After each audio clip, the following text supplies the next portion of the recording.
nandito na po tayo sa last part ng Ephesians, sa Book of Ephesians. At tayo po ay magpapasa sa Ephesians chapter 6. Ayan. Verse 10 hanggang 18. Sabi po ng Amen na nakakita na, Ephesians chapter 6, verse 10 hanggang 18. Amen. Ayan. Sige po, basahin po natin sa English, sa New International Version. Ito pang sinasabi. Finally, be strong in the Lord and in His mighty power. Put on the full armor of God so that you can take your stand against the devil's schemes.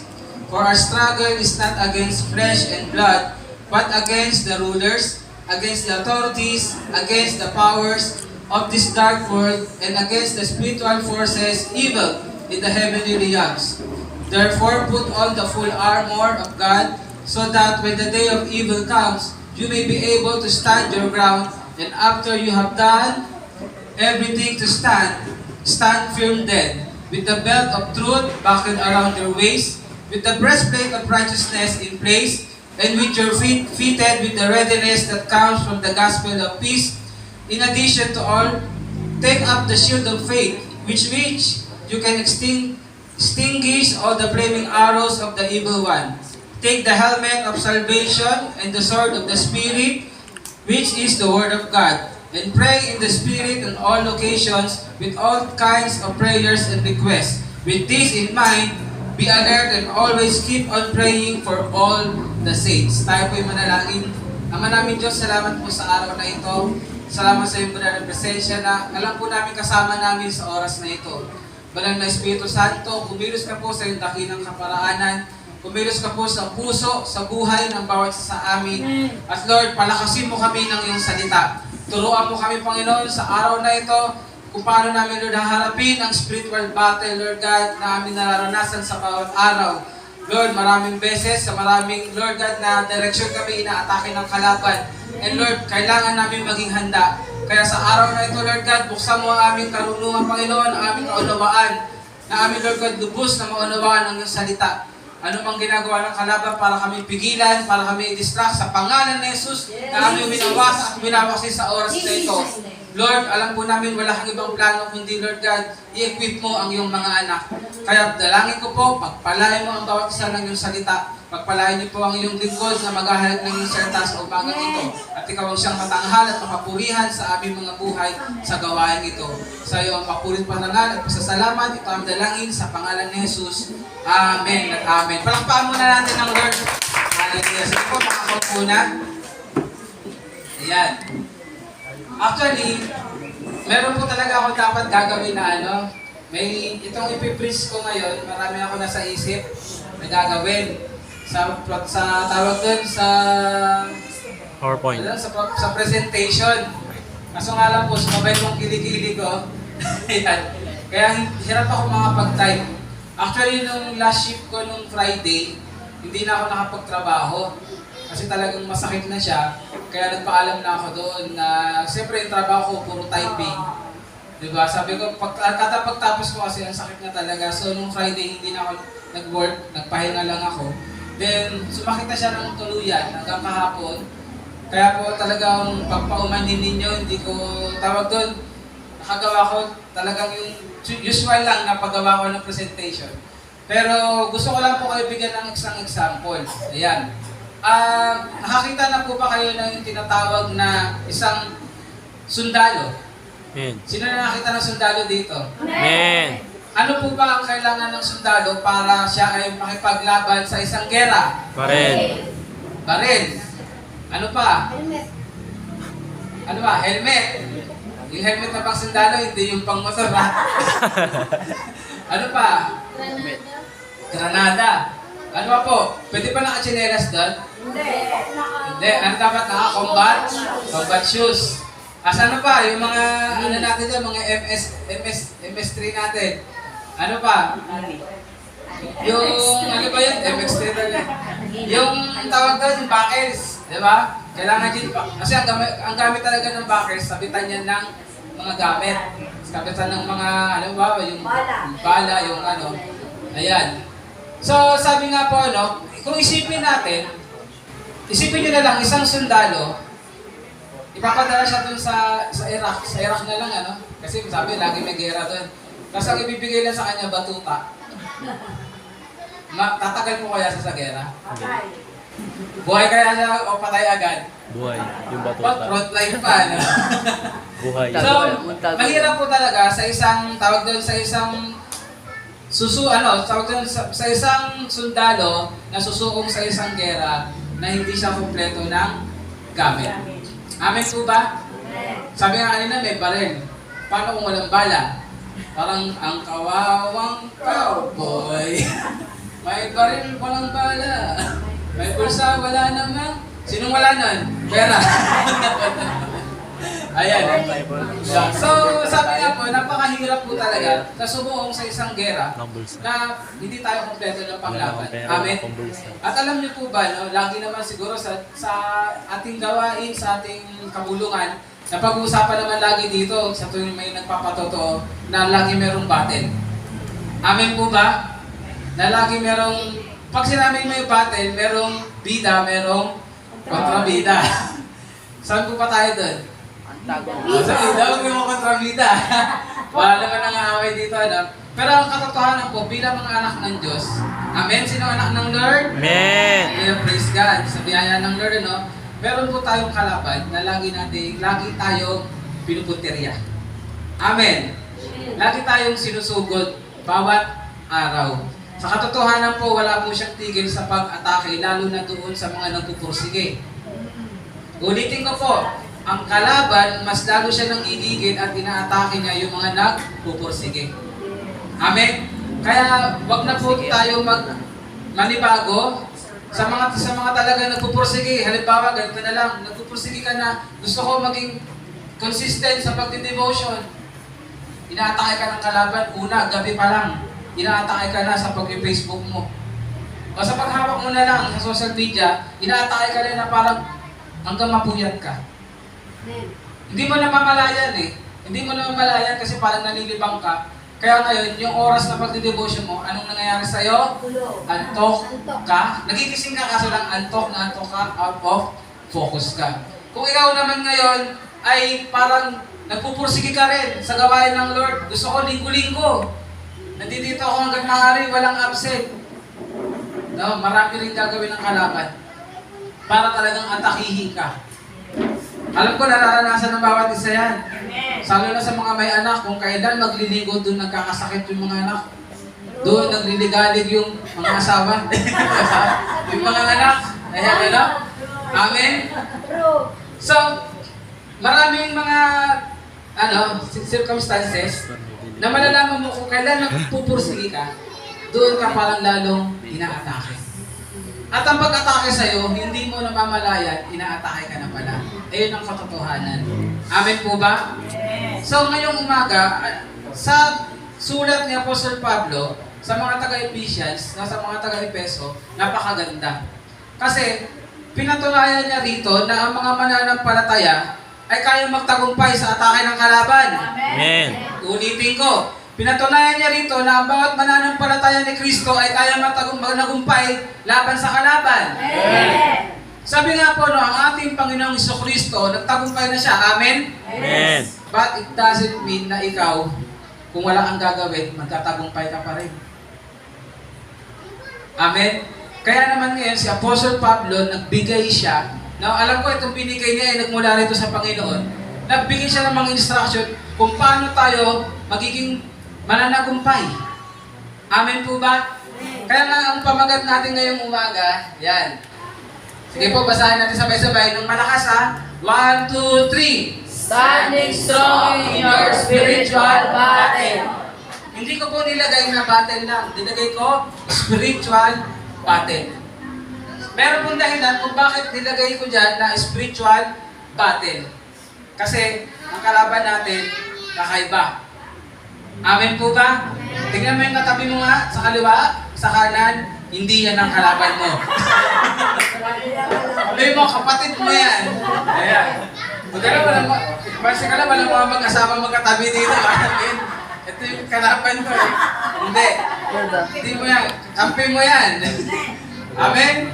Ayan, so ngayong umaga po, paano nga ba tayo mangyayari sa atin that we stand strong in our spiritual battle? Kasi ang kalaban, gusto niya tayo ay manghina. Gusto ng kalaban, tayo ay hindi handa. Kailan ba umatake ang magnanakaw? Pag gising lahat ng tao? Kailan? Pag tulog lahat. Kapag hindi handa. Kailan ba umatake ang mga kalaban sa mga gera? Sa mga tawag doon, sa kanilang mga infantry, kapag hindi handa. Amen? Kasi ganun ang pag-atake ng kalaban sa panahon na ikaw ay hindi aware. Amen? Pero praise God, dahil ngayong umaga, pag-uusapan natin, lagi tayong gagawin ng Lord na handa. Sabi niyo nga po, laging handa. Laging handa. May kanta yan sa dalo ni Kristo, lagi akong handa, handa. Binabalin namin ang paaway, lalo na kung may sungay, sungay. Bang, bang, bang. Napalakpakan niyo naman yung mga Sunday school. Ang dami pwedeng ituro sa mga Sunday school, sa totoo alam.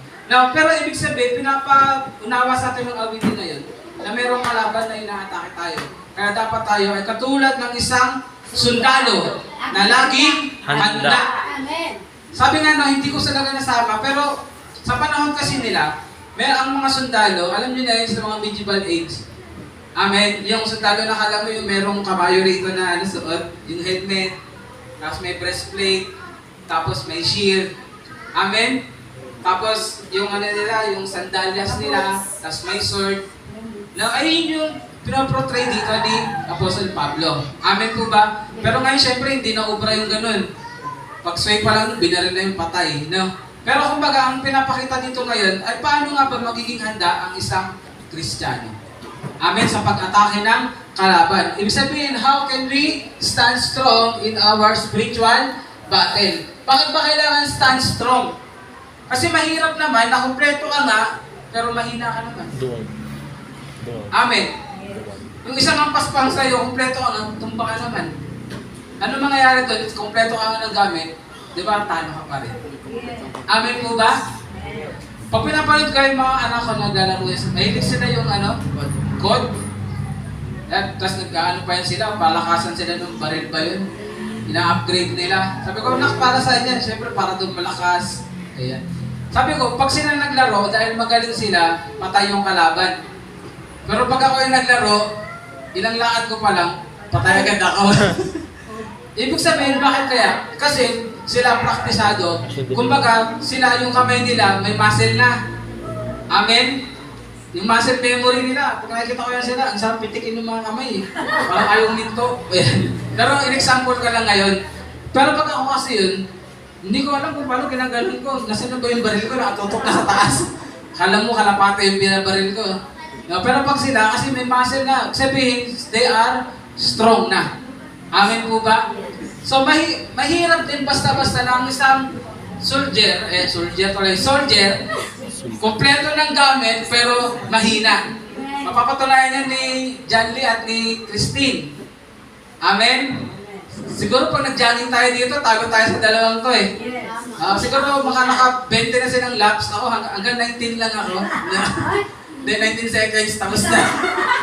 Ayan, ano? Pero sila, kaya-kaya nila pa kahit strong yung katawan nila. No, ang mga soldier, lagi sila nagtitrain para maging malakas. Amen? So tayo rin bilang mga Kristiyano, dapat tayo ay maging, ano daw po? Malakas. Sabi niyo nga po, malakas. Malakas.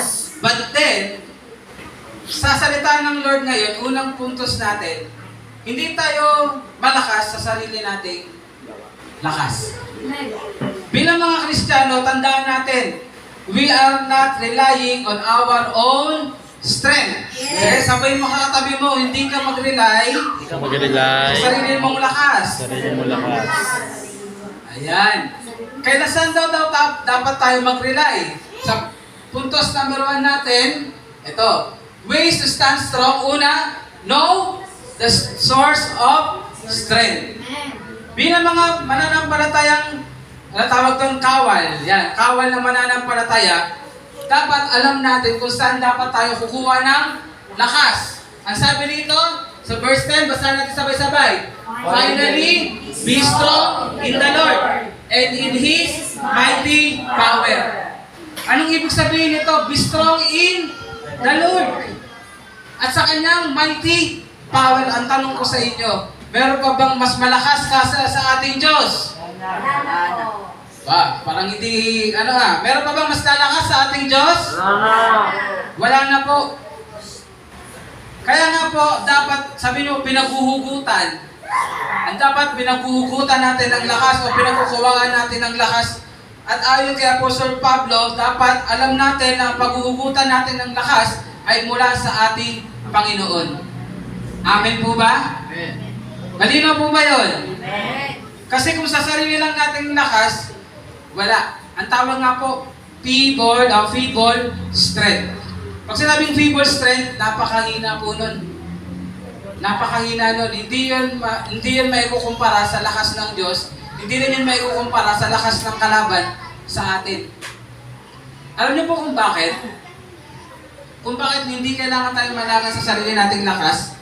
Kasi ang katotohanan, ayan, sige po, tingin po kayo sa akin. Kasi po ang katotohanan, alam ng Diablo, alam ni Satanas kung saan ka mahina.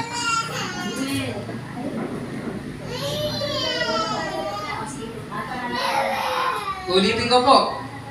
Makinig kayo ulit. Napakalagat sa sinasabi ko. Bakit hindi natin kailangan manangan sa sarili nating lakas?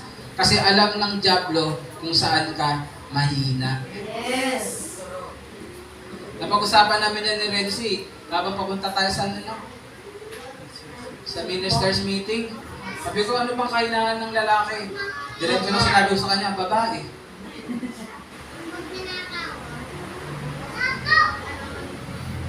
Meron pa ba? Wala. Actually, sabi ko babae. Kaya nga dapat ang mga lalaki mag-ingat eh. Kapag medyo parang napapasaya ka na may kasama kang babae, lalo na kung may asawa ka, tapos parang ang saya-saya na pagkasama mo yung ibang babae, umiwas ka na. Kasi inaatake ka na ng kalaban sa kahinaan mo. Sabi ko sa kanya, nag-usap kami ni Renzi, na alam mo yun na, bakit ba may mga nafu-fall na mga men of God, na mga ginamit na ng Lord mightily. Tapos magugulat ka ano naging kahinaan nila? Babae. Amen? Kasi alam ng Diablo na ang kahinaan ng lalaki ay babae. Amen po ba? At sa isa't isa sa atin dito, alam ng Diablo kung anong kahinaan mo. Amen. Alam na yan. Yes. Kaya huwag tayong manangan sa sarili nating lakas kasi alam ng kalaban kung paano ka pahinain. Yes. Yung akala mo, sinabi ba sa Biblia, na huwag ka makapate na parang nakatayo ka. Kasi baka mamaya, makabulagta ka na. Amen po ba? Amen. Ang ibig sabihin nun, huwag kang manangan sa sarili mong lakas. Kailangan saan ka daw uhugot ng lakas sa Panginoon. Yes. Amen. Amen po ba? Amen. Kapag humugot ka ng lakas sa Panginoon, ibang klaseng lakas yun. Kasi ang Lord, ang lalaban para sa iyo. Hallelujah. Parang ganito lang yan. Halimbawa yan si Fiona. Malakas ba si Fiona laban kay Jaire? Hindi, di ba? Pero halimbawa, parang ganito ang ilustrasyon. Kung si Fiona, lalapit siya kay John Lee, yan si John Lee yung malakas dito eh, o kaya kay Kuya Jury. Kapag nanangan siya sa lakas ni Kuya John Lee, laban kay Jaire, wala nang magagawa to si Jaire. Bakit? Kasi lakas na ni John Lee ang nananaig. So tayo ganun. Mahina tayo.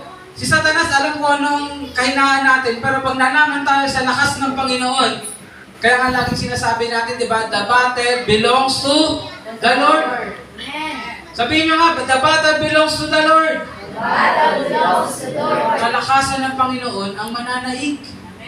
Sa kahinaan mo, kalakasan ng Panginoon ang mananaig. Amen. Amen po ba? Kaya napakahalaga na tayo ay nagiging strong in the Lord and His mighty power. Alam mo ba yung word na mighty?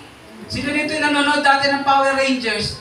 Amen. Mighty Morphin Power Rangers. Bakit ba nilagyan nila ng mighty? Kasi pag tinagdungan mo ng mighty, grabe yun. Hindi yun lang yung basta malakas. Ibig sabihin, mighty, sobrang Lakas.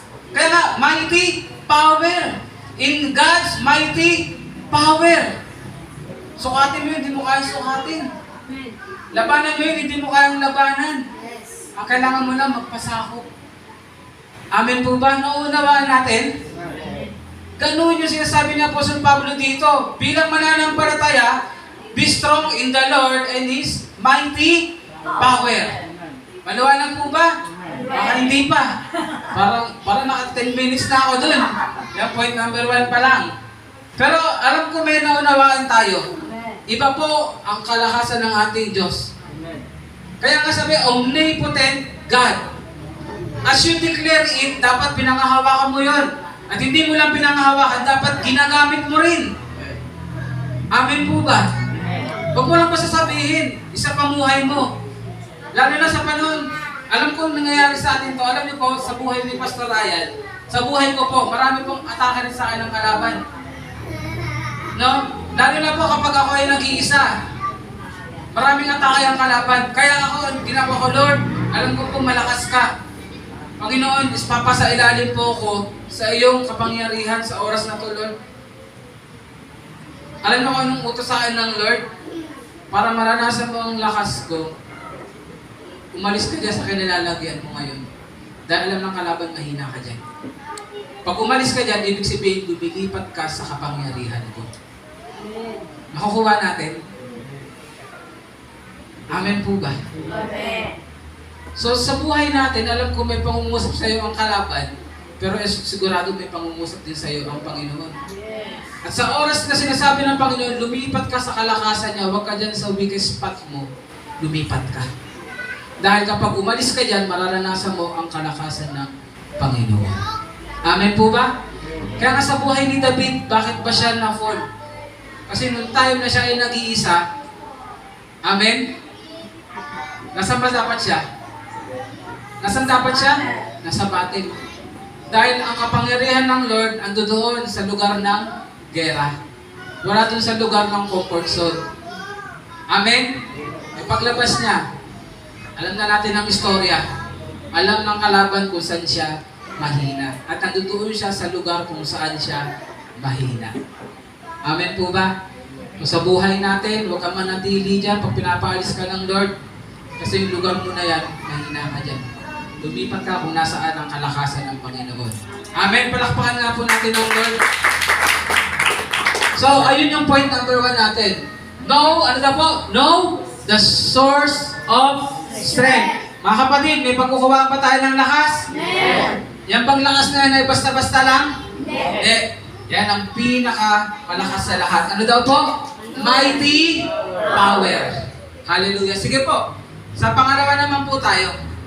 Ito, grabe yung ano sa akin ng Lord dito sa pangalawa. Sa verse 12, ito po ang sinabi sa verse 12. Sabi rito, for our struggle is not, ano po, against flesh and blood, but against the rulers, against the authorities, against the power of this dark world, and against the spiritual forces of evil in the heavenly realms.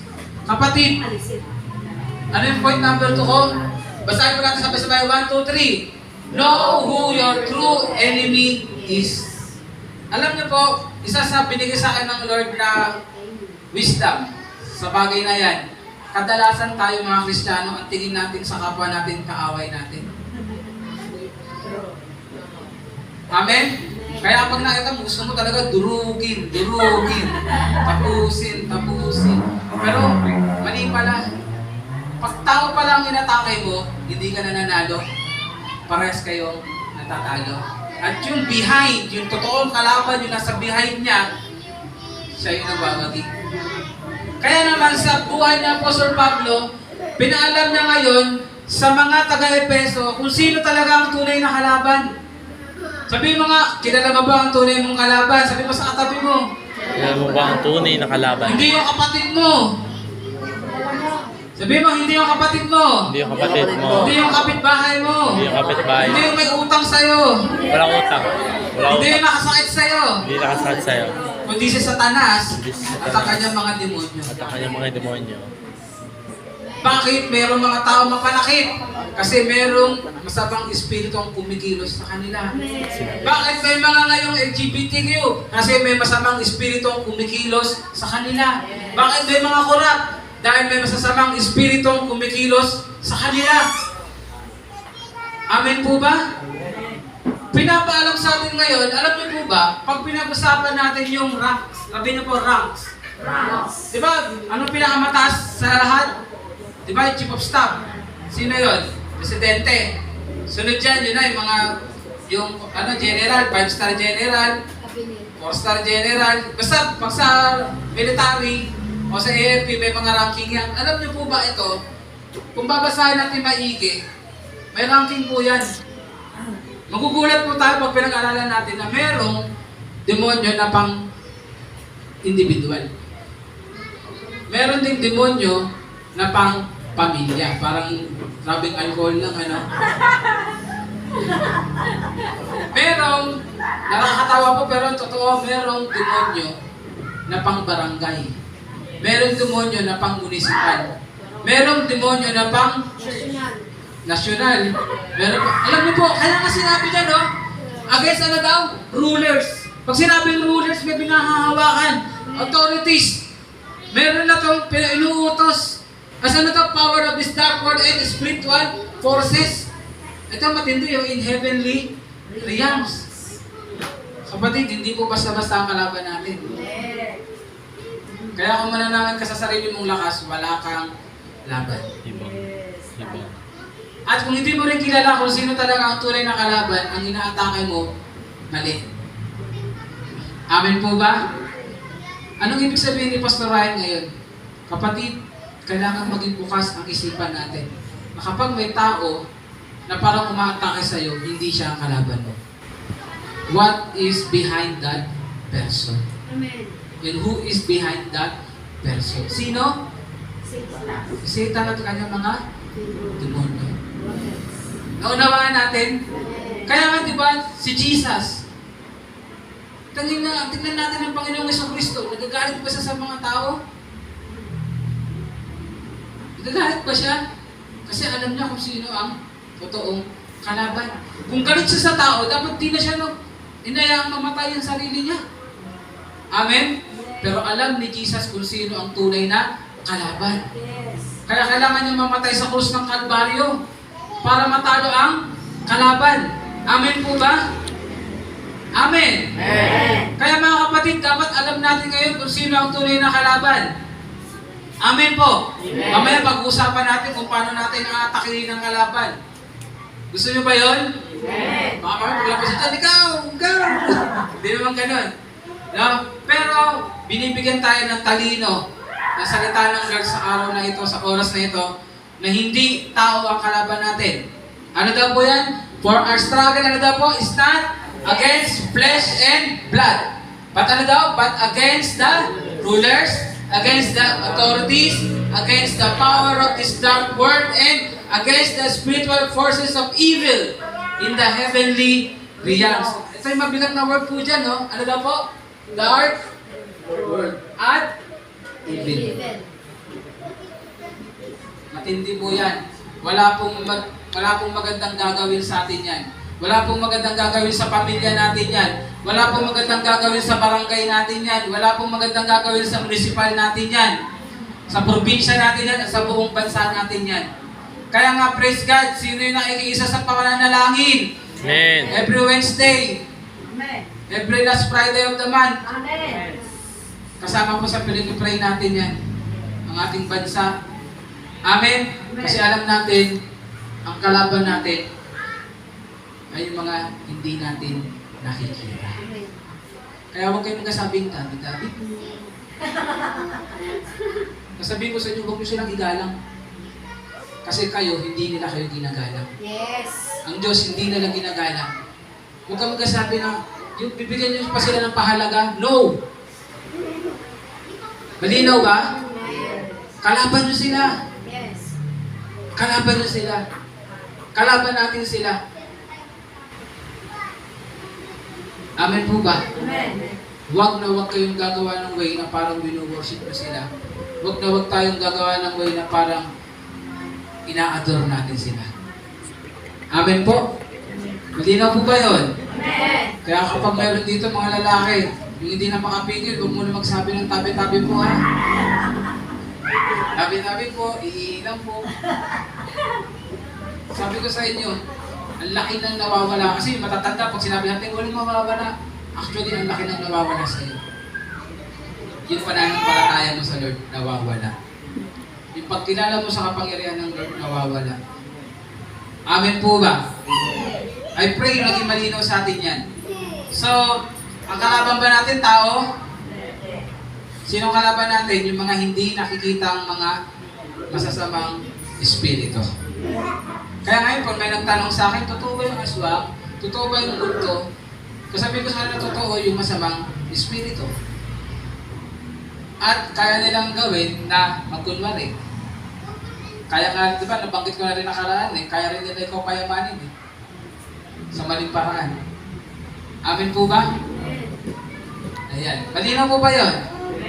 Ayoko nang pakalawakin eh, kasi masarap pag-usapan, parang nagkukwento lang ako sa inyo eh. Amen? May nakukuha ba tayo? Sige nga, ano yung point number 1 natin? Know the source of strength. Pangalawa, know your enemy. True enemy. Siyempre, kung may lakas ka na, mahirap naman kung gagamitin mo sa mali. No? Sinusuntok mo, hindi ako yun, hindi ako. Yun ang kalaban. No? Maganay mo ka, kalaban pa rin sa kabila. No? Dapat kilala mo kung sinong tuloy mo kalaban. And yan, nasa last na po tayo. Last, pero marami yan. Yan. So, pangatlo, ano na po, sabay-sabay natin basahin. 1, 2, 3. Ano po yung napansin nyo sa word na yan? Ano ba yung pinakamahalagang word dyan? Bukod dun, syempre, sa God, kay God. Armor? Sino nagsasabi na walang gayahan? Bawal mo piyan class.